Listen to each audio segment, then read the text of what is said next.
to another version of On the Mat today. As we approach the autumn equinox and we are looking at night and day being of equal length, we are looking at the balance of light and dark. So I wanted to pick the first balance pose. I went with boat not only because it's seated, so that we're kind of like working our way towards other balance poses, but as well because of the symbolism of if we are balanced or aligned or centered within our authentic being, our true self, then it's so much easier to navigate the stormy seas of our life. And that's the very rich symbolism of this pose that I wanted to work with, along with the mat support, the symbolism, the correspondences of the autumn equinox, or Mabon if you celebrate. So we're going to start by looking at the full version of this pose. Those of you who want to come along and play in the pose with me, that's great. It does have counterindications for the hips and the knees and the back. So while some of it is going to be supported and we're going to do mini versions, if this is something that is not for you, then I encourage you to just watch the few minutes that we build this full pose, because I think it'll be really beneficial as we move on into the restorative. The restorative is so nurturing. It is so amazing that I really encourage you to stick around if you don't want to do the full version of the pose. Seeing the full pose kind of helps in our mind see what we're doing, how we're aligning our body over all of the bolsters or pillows and props that we're using in the restorative. And then we will move on to our mat support, and I have created a Mabon meditation for us to go along with that so that we can look at the balance of how things are going in our lives this year so far. Okay, so let's get to the full pose. Now, because we're not doing a full class and we're not warming up, I still want us to we're using our spine, we're using our legs and our back. So let's just do what I call like a little seated mat dance, okay? So let's just get the body kind of flowing and moving, working things out. We want to kind of get a movement of expansion and contraction in the spine. And just kind of play, get the arms moving, maybe even get the legs moving a bit, back and forth. And just kind of however, just move, hear the music in your head, move around any way that you feel comfortable, okay?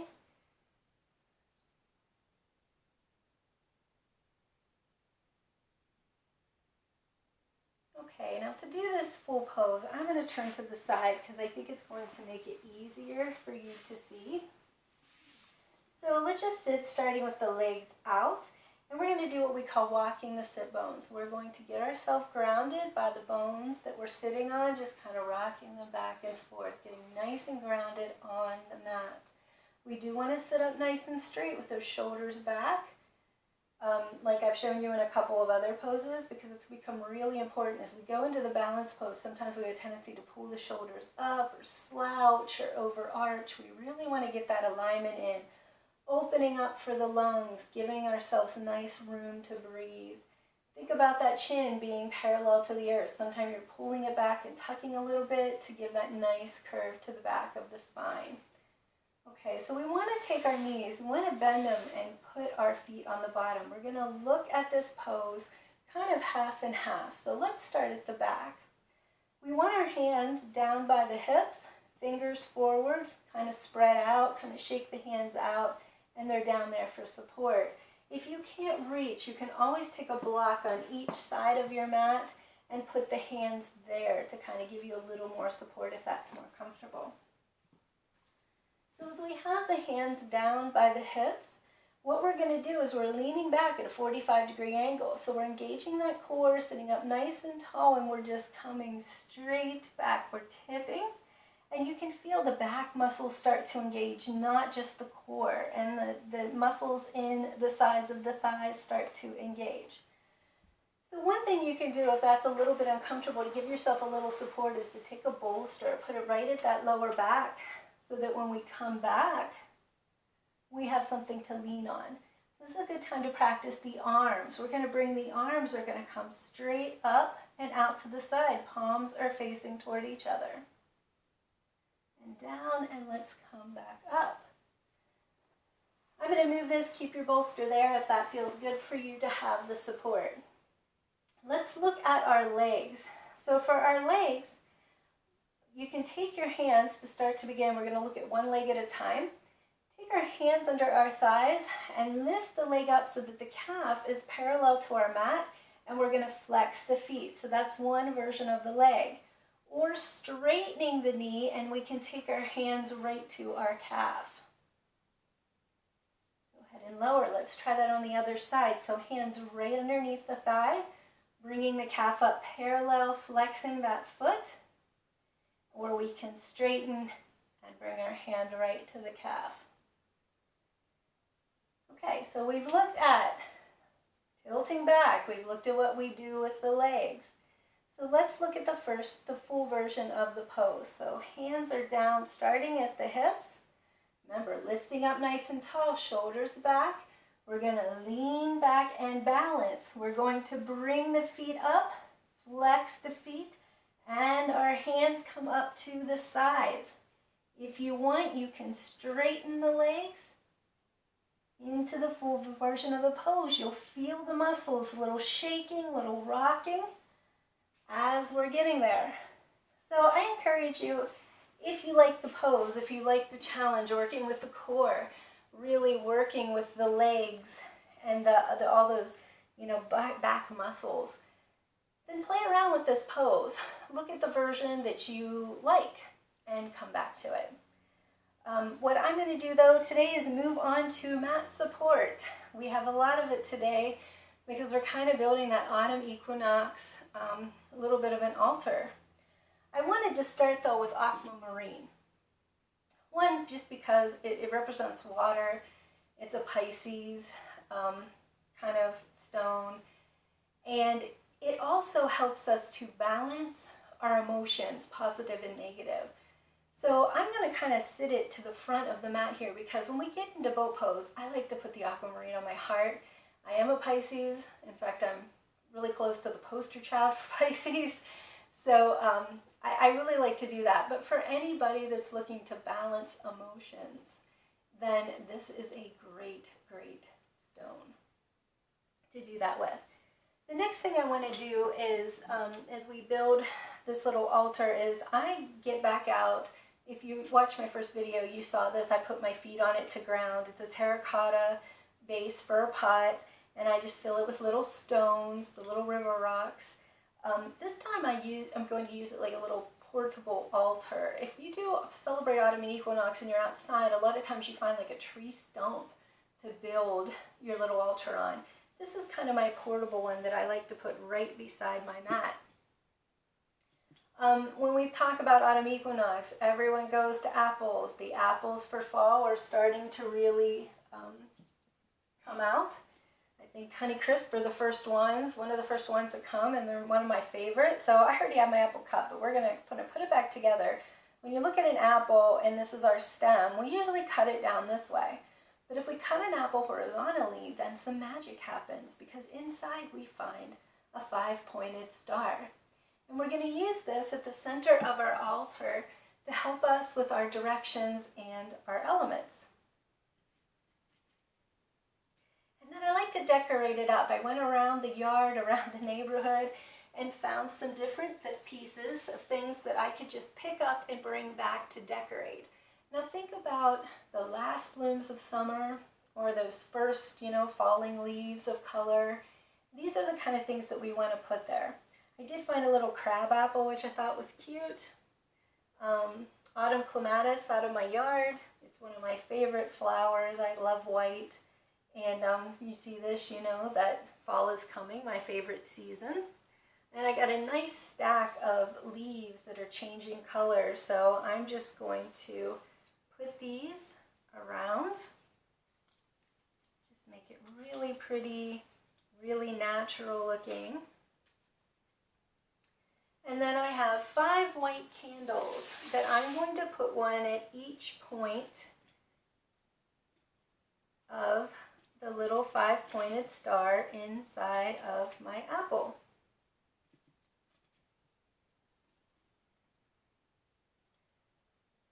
And then I'm going to kind of call in the directions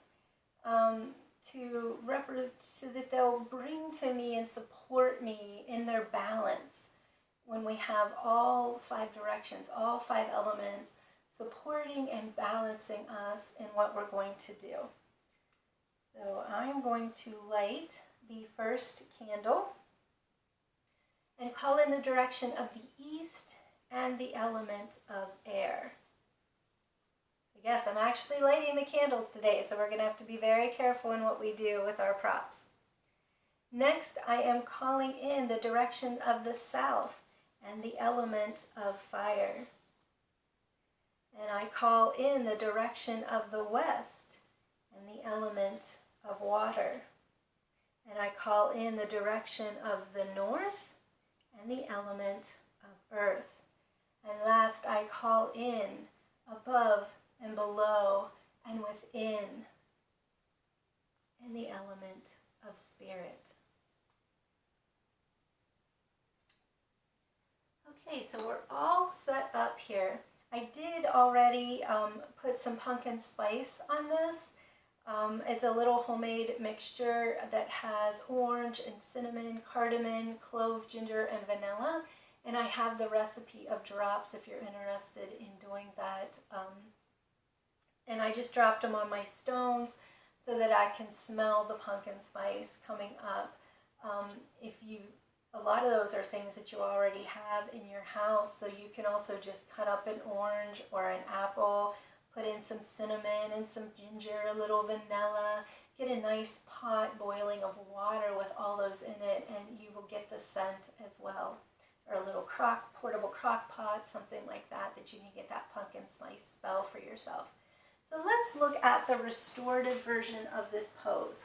I'm going to very carefully put a blanket down right here because I'm going to want to sit on that blanket and give me that support for my hip, for my sit bones. And then for the back part, I'm going to take these blocks. I'm going to have, or you can use books. And if I have 2 blocks, you're probably going to need about 4 books. I like to take them and give myself a little lean back room. You can make it higher by putting the block up this way or this way. So we're going to move them back enough, and you can take a pillow or a bolster and put them right on an angle. So we have that angle that we're supporting us as that leaning back, that 45-degree angle. Now, as far as the legs go, we have the knees bent, remember, and the feet down. So I'm going to take another bolster, and this is kind of smaller than this one, and I'm going to have it right there. And then I'm just going to come and sit on the blanket, take this bolster, and you can kind of tilt it up into the knees so that my feet are exactly kind of as we had them. If you want them even higher, you could put some blocks or something out here. I kind of like that they come down this way. And then we're going to just lean back. And again, we have the flames here, so watch. And our hands are going to come down. I like to put the palms up at this point so that they're just kind of relaxing down. And then I'm going to take that aquamarine and put it right on heart center. So I encourage you to go ahead and get in this pose and get very comfortable. Whatever mat support you have gathered. And I am going to lead you in this Mabon meditation. So go ahead and close your eyes. And you're going to imagine that you're resting on a boat. So breathe in the fresh sea air. Feel the boat rock on the gentle waves. And on the shoreline, storm clouds are rolling away, and the first rays of sun are breaking through. You can see yellow witch hazel blooming that really matches the first maple trees in their orange. You bite into a juicy apple as you hear the seagulls mew overhead. And you start to think about the coming of autumn, the balance of dark and light, the balance of day and night. And you take a moment to reflect back over the past year. What struggles have you endured? As a black candle beside you ignites, your thoughts turn to stormy nights, symbolic of the struggles of the year. With gratitude for lessons learned, you let the waves crash down and wash away any residual fears, and give thanks for what you have overcome. Now take a moment to look ahead to the coming fall and winter, and have hope for what is to come. As a white candle beside you ignites, your thoughts turn to love and to light, symbolic of simple joys and hopes. And with gratitude in your heart, you hope for the best, and you hope for coming rest, for inspiration and motivation to make the dreams come true. Let you harvest the abundance of what is to come. And at this time, there is harmony and balance in the universe, and so shall it be in your life.